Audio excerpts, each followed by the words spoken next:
তোমরা যদি reserve bank of ইন্ডিয়াতে কাজ করতে চাও, অর্থাৎ যদি চাকরি করতে চাও, তাহলে ভিডিওটি আজ প্রথম থেকে শেষ পর্যন্ত তোমাদের দেখতেই হবে। তোমরা যদি রিজার্ভ ব্যাঙ্ক অফ ইন্ডিয়া মানে ভারতবর্ষের সবথেকে বড় ব্যাঙ্ক, মানে সবথেকে সেন্ট্রাল ব্যাঙ্ক, যেটা সবথেকে ভারতবর্ষের সমস্ত ব্যাঙ্কগুলি নিয়ন্ত্রণ করে এই রিজার্ভ ব্যাঙ্ক, সেখানে যদি তুমি একজন অফিসার হতে চাও, তাহলে অবশ্যই তোমাকে ভিডিওটি শেষ পর্যন্ত দেখতে হবে। অর্থাৎ reserve bank of India grade B official notification 2025 A to Z তোমাদের অফিসিয়াল আপডেট বিষয় নিয়ে আজকের ভিডিওতে তোমাদের সাথে আলোচনা করছি। দেখো, প্রথমে একটু সিলেবাস নিয়ে আলোচনা করি। তোমাদের 3টে ফেজে পরীক্ষা হবে। Phase number 1, phase number 2, phase number 3। স্যালারিটা কত? তোমাদের 78,450 টাকা বেসিক স্যালারি। টোটাল মিলিয়ে 1.5 লাখ টাকা অ্যাপ্রক্স তোমাদের কিন্তু এখানে স্যালারিটা হয়ে থাকে, ঠিক আছে। ফেজ 1-এ কী হবে? অবজেক্টিভ তোমাদের প্রশ্ন হবে কত? 200 নম্বরের পরীক্ষা হচ্ছে এখানে, ঠিক আছে। তোমাদের 200টা প্রশ্ন থাকবে 200 নম্বরের। এর পাশাপাশি তোমাদেরকে পুরো ফেজ 2-তে যখনই আসবে তোমরা, অর্থাৎ ফেজ 1-এ পাস করতে পারলে তুমি ফেজ 2-তে তুমি চান্স পাবে। আর এখানে যখন তুমি চান্স পাবে, এখানে তোমাদের টোটালে কিন্তু 300 নম্বরের পরীক্ষা হবে, ঠিক আছে। তো সেক্ষেত্রে দাঁড়িয়ে এখানে 300 নাম্বার আর তোমাদের ইন্টারভিউতে আবার 75 নাম্বার আলাদা করে। তাহলে ফেজ 2-তে কী হবে? তোমাদের ডেসক্রিপটিভ পরীক্ষা হবে, আর তার সাথে সাথে তোমাদের অবজেক্টিভ প্রশ্নও কিন্তু থাকবে। তোমার মানে ডেসক্রিপ্ট মানে লেখা পরীক্ষা হবে, ঠিক আছে। এর পাশাপাশি তোমাদেরকে বলবো, এখানে তখন তুমি কোয়ালিফাই করবে, তারপর তোমার কিন্তু ইন্টারভিউর জন্য তোমাকে ডাকা হবে, সেখানে তোমার 75 নম্বর কিন্তু তোমার থাকছে। তাহলে চলো এই বিষয়গুলো কী করে কী থাকছে না হচ্ছে টোটাল বিষয়টা তোমাদের সাথে আলোচনা করে দিচ্ছি।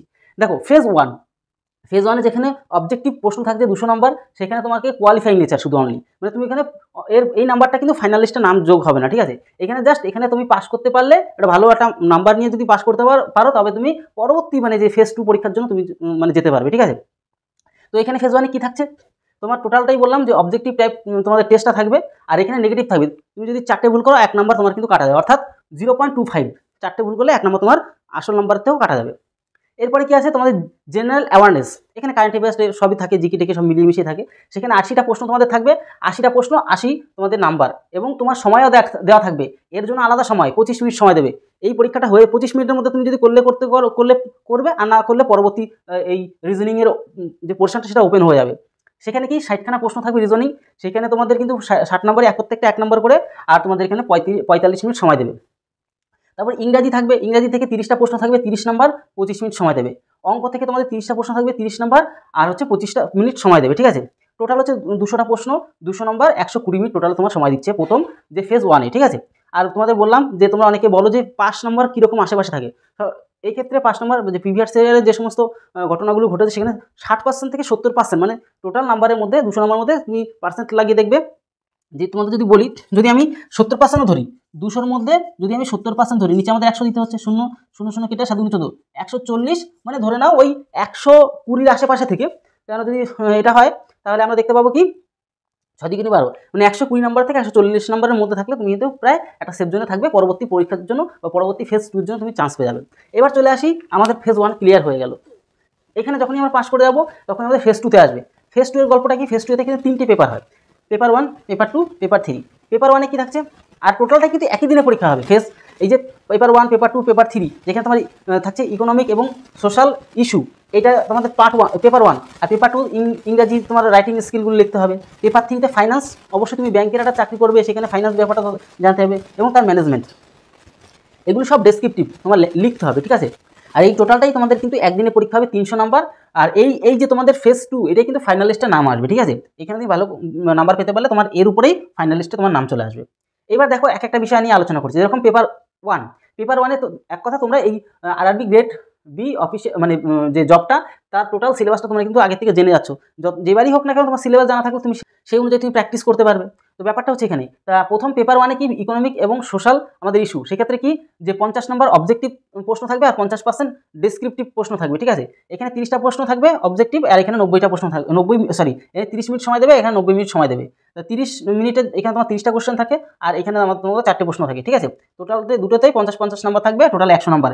এখানে টোটালে তাহলে 100 নাম্বার কোথা থেকে বলো তো? এই যে ফেজ 1 এই পেপার 1-এ আমরা 100 নাম্বার এখান থেকে পেয়ে গেলাম, বুঝতে পারলাম। এবার পেপার 2 ইংরাজি থাকবে, রাইটিং স্কিল, সেখানে ডেসক্রিপটিভ তোমাদের লিখতে হবে, 90 মিনিট সময় দেখবে, 3টে প্রশ্ন থাকবে তোমাদের, কিন্তু এক্ষেত্রে 100 নাম্বার। তো এখান থেকে আমরা কিন্তু 100 নাম্বার বুঝে গেলাম, তাহলে 200 নাম্বারের মিল আমাদের হয়ে গেল। এবার পেপার 3 ফাইন্যান্স অ্যান্ড ম্যানেজমেন্ট, এখান থেকে 50% 50% কী থাকে? 50% কি দেখো অবজেক্টিভ, আর হচ্ছে গিয়ে তোমার এই যে ডেসক্রিপটিভ হচ্ছে 50% নাম্বার। তো এখানে অবজেক্টিভ 30টা মিনিট সময় দেওয়া থাকবে, আর ডেসক্রিপটিভ থেকে তোমার কিন্তু 90 মিনিট সময় দেওয়া থাকছে। কিন্তু অবজেক্টিভ থেকে 30টা প্রশ্ন থাকবে, আর হচ্ছে ডেসক্রিপটিভ থেকে 4টে প্রশ্ন থাকবে। আর টোটাল দেখো 50 নম্বর, তার জন্য এখানে 50% বলছিলাম, ঠিক আছে। টোটাল 50 100 নম্বর তোমাদের কিন্তু এখান থেকে এক্সামটা হবে। এবার আমরা চলে আসবো, এইটাতেও তুমি যদি ভালো করে একটা নাম্বার পাও তখন তুমি কিন্তু ইন্টারভিউতে চান্স পেয়ে যাবে। ইন্টারভিউতে যখনই তুমি চান্স পাবে সেক্ষেত্রে তোমার কী হবে, তোমাদের কিন্তু সাইকোমেট্রিক যে ধরনের প্রশ্নগুলো সেগুলো কিন্তু তোমাদের টেস্ট হবে, সেখানে তোমাদের 75 নম্বর থাকছে। এবার তোমাদের বয়স কত লাগবে, বয়স অবশ্যই 21 বছর থেকে 30 বছরের মধ্যে যদি হয়ে থাকো সেক্ষেত্রে তুমি কিন্তু এখানে অ্যাপ্লাই করতে পারবে। এর পাশাপাশি কী রয়েছে, এডুকেশন কোয়ালিফিকেশন 60%, আর SC ST 5% ছাড়, মানে 55% পেলেও হয়ে যাবে। কিসে, গ্র্যাজুয়েশনে অবশ্যই এগুলো পেতে হবে, নাহলে তুমি কিন্তু এখানে অ্যাপ্লাই করতে পারবে না। এর পাশাপাশি তোমাদেরকে বলবো, এখানে স্যালারিটা তোমরা দেখতে পাচ্ছ, স্যালারিটা কত, 78,450 বেসিক স্যালারি, মানে বিরাট একটা স্যালারি রয়েছে। কিন্তু স্যালারিটা কত তোমাদের, 78,450 টাকা বেসিক স্যালারি। তো টোটাল মিলিয়ে 1.5 লাখ টাকা অ্যাপ্রক্স তোমাদের কিন্তু এখানে স্যালারিটা হয়ে থাকে, ঠিক আছে, মানে প্রচুর পরিমাণে এখানে স্যালারি পাওয়া যায়। এর পাশাপাশি অ্যাপ্লাই তোমাদের শুরু হচ্ছে কবে, 10/9, মানে এই আপডেট অনুযায়ী, আবার যখন পরবর্তী আপডেট হবে তখন সেই অনুযায়ী তোমাদের অ্যাপ্লাইয়ের সময় দেবে। এই আপডেট অনুযায়ী 10/9/2025 থেকে, মানে সেপ্টেম্বর মাসের 10 তারিখের থেকে পরের মাসে অক্টোবর মাসের 18 তারিখ পর্যন্ত তোমরা কিন্তু এখানে 2025 সালে অ্যাপ্লাই করতে পারবে, ঠিক আছে। তোমরা যারা যারা যোগ্য মনে হচ্ছে তারা অবশ্যই অ্যাপ্লাই করে দিও, কারণ এটা বিরাট একটা সুযোগ, তোমরা কেউ কিন্তু এই অপরচুনিটিটা ছেড়ো না। তো টোটাল বিষয় নিয়ে তোমাদের সাথে আলোচনা করে দিলাম।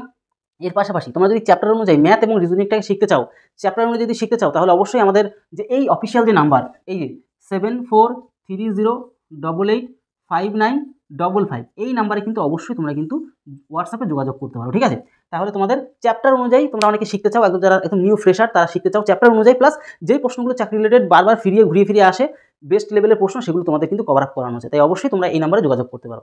তো টোটাল বিষয় নিয়ে আলোচনা করে দিলাম। এরপরেও যদি তোমাদের মনে যদি কোনো কোয়ারিজ থাকে, কোনো ডাউট থাকে, কোনো জিজ্ঞাসা থাকে, অবশ্যই এই ভিডিওর কমেন্ট বক্সে তোমরা জানাও, তাহলে অবশ্যই সেই টপিকের উপরে আমি তোমাদের বলেও দেবো। তাহলে ভিডিওটি আজকে এলো, তত সময় অবশ্যই পরিবারের সাথে ভালো থেকো, সুস্থ থেকো। জয় হিন্দ, জয় ভারত।